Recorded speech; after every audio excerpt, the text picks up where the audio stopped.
Y bueno, ahora mi compañero Kevin y su servidora les hablaremos un poco acerca de las bibliotecas genómicas que vienen proporcionando catálogos especializados de información genética. Y bueno, para empezar, ¿qué es una genoteca? Esto nos tiene que quedar pues claro para que podamos entender un poco mejor el tema. Pero ¿qué es esto? ¿Qué es una genoteca? Una genoteca es una colección de clones de DNA reunidos con un objeto de disponer una fuente de dicha DNA para secuenciar, descubrir nuevos genes o para el estudio de la función genética. Eso es lo que viene siendo una genoteca. Y bueno, en estas podemos encontrar distintos, por así decirlo, tipos de genotecas. Y estas obviamente que van variando pues según el orden del DNA.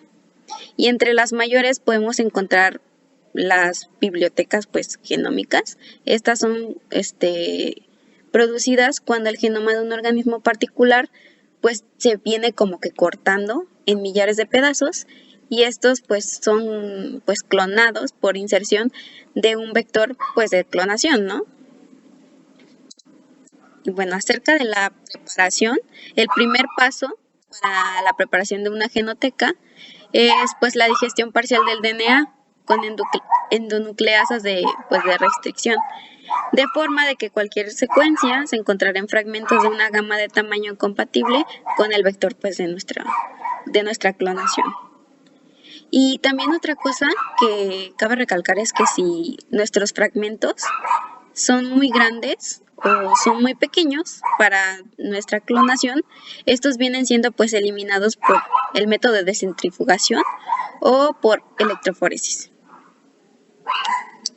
Y bueno, como definiciones rápidas para que podamos entender un poquito mejor, un contigo viene siendo un conjunto de clones soplados que constituyen un catálogo a lo largo del segmento, pues continuado en un genoma. Una genoteca, pues también que es bien caracterizada, puede contener miles de estos contigos a lo largo que han sido asignados y ordenados en cromosomas pues que están ya específicos para la formación de un mapa físico detallado. Y bueno, en el caso de las STS o también llamadas, bueno, en este caso es la abreviación que viene siendo sitios identificados por secuencias. Estas son como que las secuencias conocidas de la genoteca que nos van a servir o pueden servirnos de referencia pues en proyectos de secuenciación pues genómica, ¿verdad? Bueno, a continuación les muestro una imagen del ADN genómico. Se va a tomar unos genes y esos genes van a codificarse y así crear el genoteca, diferentes pares de información genética.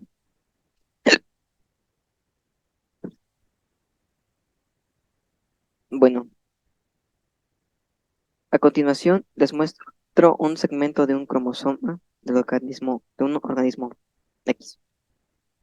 Aquí la ordenación de los clones de una genoteca de ADN se representa al fragmento de un cromosoma de un organismo hipotético, con marcadores de A a Q, que representan sitios de identificación por secuencia, CTS, segmentos de DNA de secuencia conocida, entre los que se encuentran genes conocidos. Debajo del cromosoma se muestra una serie de clones BAC, son estos de aquí, enumerados del 1 al 9. Ajá, la ordenación de los clones en el mapa genético es un proceso con muchos pasos.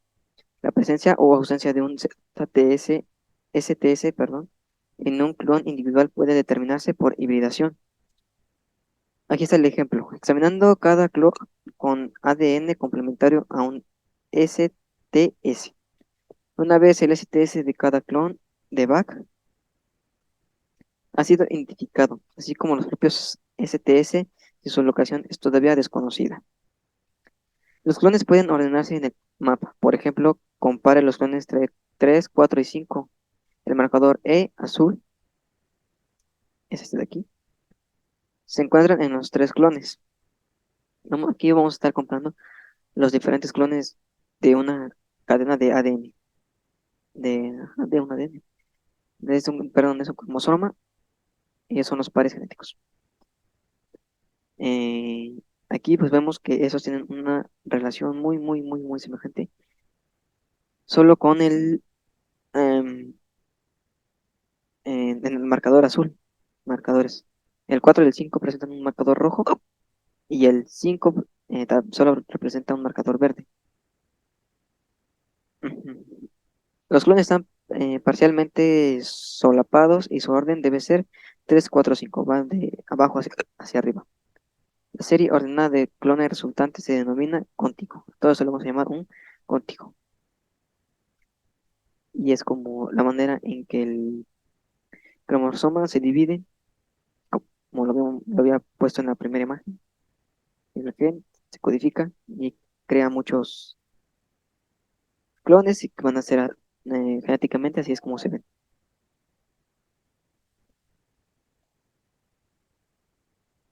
Aquí les muestro un ejemplo, una construcción de una genoteca de cDNA a partir del mRNA.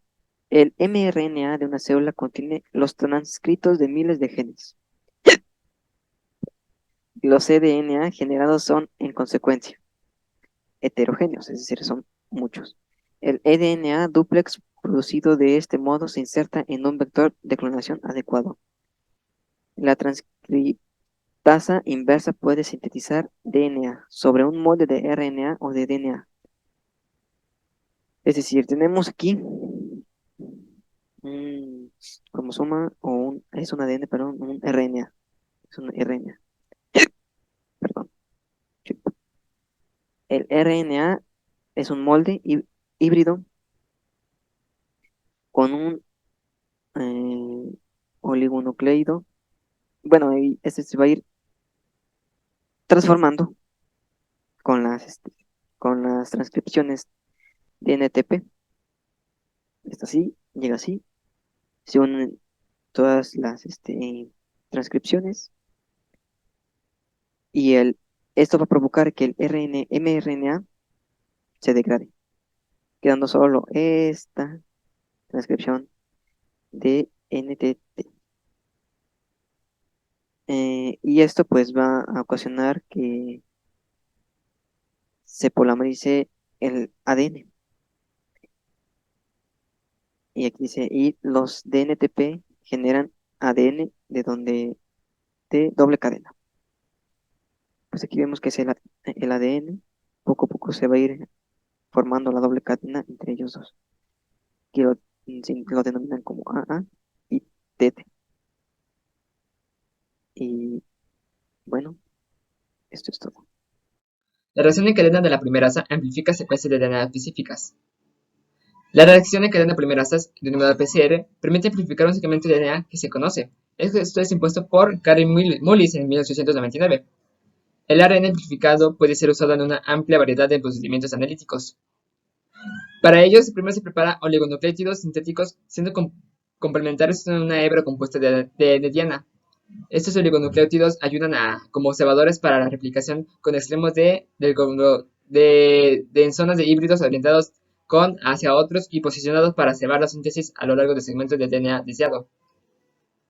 También se usa el ADN polimerasa para sintetizar cadenas de DNA. Después se neutraliza con calor de cadena de DNA y se enfrían para poder después, para así colocarlos con los oligonucleótidos sintéticos que actúan como cepadores. Al final se van a añadir 4 desoxirribonucleósidos de trifosfatos y el segmento de DNA cebado será replicado selectivamente. Esto se va a repetir al menos de 25 o 30 veces en unas pocas horas por medio de un proceso de automatización que amplificará el segmento de DNA y podrá ser analizado. Las reacciones en cadena de la polimerasa pueden ayudar a tener una gran tecnología con gran sensibilidad, pudiendo detectar tan siquiera una sola molécula de ADN en casi cualquier tipo de muestra. También ha logrado clonar el ADN de más de 40.000 años de antigüedad, ya sea de restos humanos momificados y de animales extintos como los mamuts. Bueno, yo les voy a hablar de las secuencias de genomas enteros. Primero, sabemos que el genoma es la fuente de información básica de cualquier organismo vivo. Entonces, a menos de 10 años de haber desarrollado métodos para determinar la secuenciación de ADN eficaces, se empezó a discutir la posibilidad de la secuenciación de todo el ADN humano. Esto siendo su totalidad de 3.000 millones de pares de bases del genoma humano. Este proyecto se denominó Proyecto Genoma Humano. Este comenzó a finales del año de 1980, donde participaron alrededor de 20 centros de secuenciación genómica de 6 países, de Estados Unidos, Reino Unido, Japón, Francia, China y Alemania. Y este proyecto de la secuenciación se llegó a finalizar en el año, bueno, fue publicado el genoma humano completo en abril de 2003, y lo cual fue varios años antes de lo que tenían previsto. A su vez, estas técnicas genómicas son una arma poderosa para la medicina forense, ya que gracias a ellas tenemos las huellas dactilares del DNA, ya que en un proceso que se lleva a cabo en donde hay un promedio de cada 1.000 pares de bases, hay una diferencia entre los seres humanos. Este proceso que se utiliza, bueno, existen diversos. Está la determinación de las huellas dactilares de RFLP del DNA, que esto a lo que se refiere el RFPLE es que es de polimorfismos de longitud de fragmentos de restricción. Esto es lo que significa RFLP. Y este proceso consta de que aquí tenemos el ADN o el DNA cromosómico. Posteriormente es consumido por unas enzimas de restricción. Aquí son cortadas por las endonucleasas de restricción, o sea, estas enzimas, lo que provoca una fragmentación del ADN que posteriormente es dividido por medio de una electroforesis en gel de agarosa. Aquí está. Después, este ADN es desnaturalizado y transferido a una membrana de Nilo. Después se incuba en una sonda y posteriormente se expone la membrana en una película de rayos X. Y aquí podemos ver las diferencias de los que presenta ADN, y con una muestra de nuestro sospechoso, aquí podemos observar, podemos determinar si ese ADN es de la evidencia que se obtuvo en el delito o lo que haya ocurrido, y pues por medio de los sospechosos ver si ese ADN coincide. Sin embargo, este tipo de pruebas presenta algunas dificultades. O sea, es muy eficaz y se utilizó principalmente en los años de 1980. Sin embargo, el problema de esto es que ocupa aproximadamente más de 25 nanogramos de ADN. Entonces, si no se encuentra esta muestra, pues no se puede realizar esta prueba. Por ello, existe la reacción en cadena polimerasa o PCR, que esta lo que utiliza es el CTR, y esto lo que, bueno, las facilidades que nos provee es que puede ser realizada esta prueba con solamente un nanogramo de ADN, y este ADN puede estar incluso deteriorado, no en gran cantidad, pero a pesar de eso se puede utilizar. Esta es su principal ventaja, y es por lo cual es el más utilizado actualmente. Además de que uno de sus estándares que utilizan para determinar de quién proviene este ADN es la amilogenina, que la amilogenina presenta distintos tamaños, ya sea si proviene de un cromosoma X o Y, por lo cual es muy eficiente para determinar el género de quién pertenece a este ADN. Eso sí, para poder realizar este tipo de reacción e identificación del ADN, es necesario utilizar algún estándar. Por ejemplo, el estándar de Estados Unidos llamado Sistema de Indexado Combinado de DNA fue utilizado en 1998. Esa sería la única condición que requiere, y tener al menos un nanogramo del ADN que queramos analizar. Compañeros, yo les voy a explicar acerca de los kits de amplificación de los Logi, y además voy a explicar posteriormente cómo fue la tarea de secuenciación del genoma humano. Bien, para empezar, en la actualidad hay múltiples kits para llevar a cabo la amplificación de 16 o más Logis tipo STR, consistiendo de 16 o más cebadores para PCR. Cada cebador es único para cada locus, además de estar diseñados especialmente para no interactuar entre sí. Adicionalmente producen productos de PCR de diferente tamaño para poder ser separados por electroforesis. Estos kits son tan eficaces que la probabilidad de la coincidencia accidental es de 1 en 1 trillón.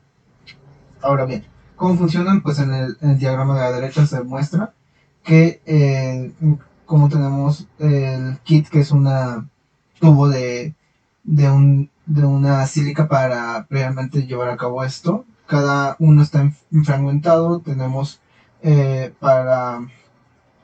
este caso nos muestra un locus en específico, y de ahí a que alelos corresponden se pasa todo esto a geles capilares, donde por acción de un colorante se van a ver unas bandas en el gel capilar, y estas bandas al final pueden ser barridas para darnos estos resultados como entre comillas de ondas, que es a lo que se refiere con distintos tamaños para poder identificarlos. Bien. En el diagrama de la derecha se muestra este proceso a mayor escala, esta vez teniendo una secuencia de 16 plex, que nos quiere decir que se estudiaron 16 loci. Ahora, esto fue un esfuerzo realizado a lo largo de 14 años con tal de replicar el genoma humano. Mediante el uso de marcadores STS se dividió cada cromosoma en grupos de un máximo de 100.000 pares de bases con el genoma cartografiado. Fue dividido entre múltiples institutos internacionales para poder lograr su secuenciación. Y ya que las técnicas de secuenciación de la época solo podían resolver entre 600 y 750 pares de bases a la vez, cada segmento tuvo que ser secuenciado trozo por trozo. Estos segmentos, cabe mencionar, que constaban de hasta 100.000 pares de bases, como se mencionaba anteriormente, así que esta labor era bastante titánica. Sin embargo, para acelerar el proceso de secuenciado, lo que se hizo fue secuenciar el mapa por trozos al azar, y mediante uso de supercomputadoras en la época, y ya teniendo el esquema físico del genoma, se fueron creando estos sitios al azar y los fueron uniendo a donde se supone que deberían ir. Entonces, con esto como base, se fueron creando tantos al azar como fuera necesario para que ya solo fueran unos pocos que tuvieran que ser secuenciados por estas técnicas que daban entre 600 y 750 pares a la vez. Esta técnica computacional de hecho aceleró el proceso aproximadamente 2 años en cuanto a lo previsto para la terminación de la secuenciación. Y en esta imagen, en esta línea de tiempo, podemos observar en periodos de 5 en 5 años cómo fue el progreso de cada secuenciación, o más bien dicho, en qué épocas se fueron logrando las secuenciaciones de distintas especies. Un poco después del año 1995 y antes del 1996, finalmente se secuencia la influencia, la bacteria de la influenza, después la SCRB-CIE o levadura de germinación, la E. coli, C. elegans, de melanogasters, y después llegamos al Homo sapiens a partir del año 2001. Sin embargo, este modelo era apenas un modelo borrador y del cual todavía no se había podido replicar. Y ya es en el año 2003 cuando se completa el modelo del Homo sapiens mediante la técnica que mencioné con anterioridad. Y así nos seguimos bastante tiempo.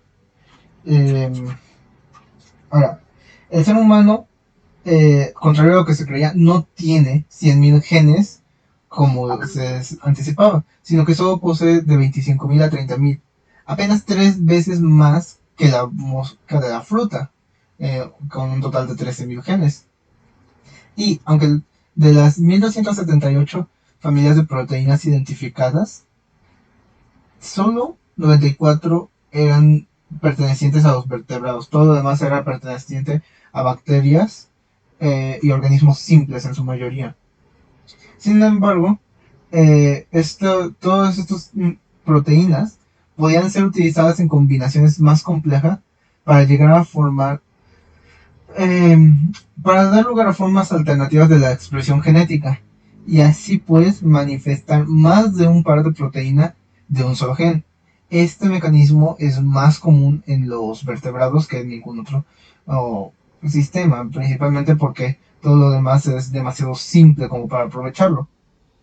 Ahora, a la izquierda está una gráfica pastel que nos dictamina cuánto porcentaje de cada parte del ADN hace qué cosa. Para empezar, solo entre el 1.1 y el 1.4% del genoma se traduce en proteínas. El otro 45% corresponde a transposones, que se trata de nada más y nada menos que segmentos cortos de ADN replicados múltiples veces que eh, tenían la finalidad de poder moverse a lo largo del, del ADN y podríamos considerarlos parásitos moleculares. Estos transposones en el ser humano, algunos todavía están activos con una baja frecuencia y otros, debido a las mutaciones, han perdido su movilidad. En general, los transposones son en buena parte eh, la causa del que la genética siga evolucionando. Más bien dicho, cambiando sería la palabra.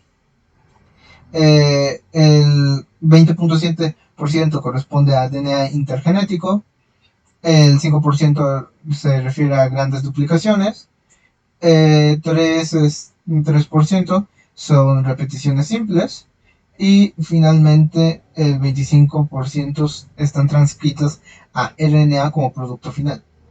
Ahora bien, ¿qué diferencia en un ser humano de otro? Y esto se debe a un cambio en una sola base nitrogenada. ¿A qué quiero llegar? Cada humano eh, presenta lo que se conoce como polimorfismos de un solo nucleótido, o SNP por sus siglas en inglés. En promedio, los seres humanos difieren de un par de bases por cada 1000 pares de bases que tengan. Eh, es en general todo esto se va a traducir en las expresiones genéticas que tenemos. Cosas como rasgos faciales, este, eh, un color de cabello, enfermedades genéticas, algunas alergias y en buena medida a respuestas sobre los fármacos.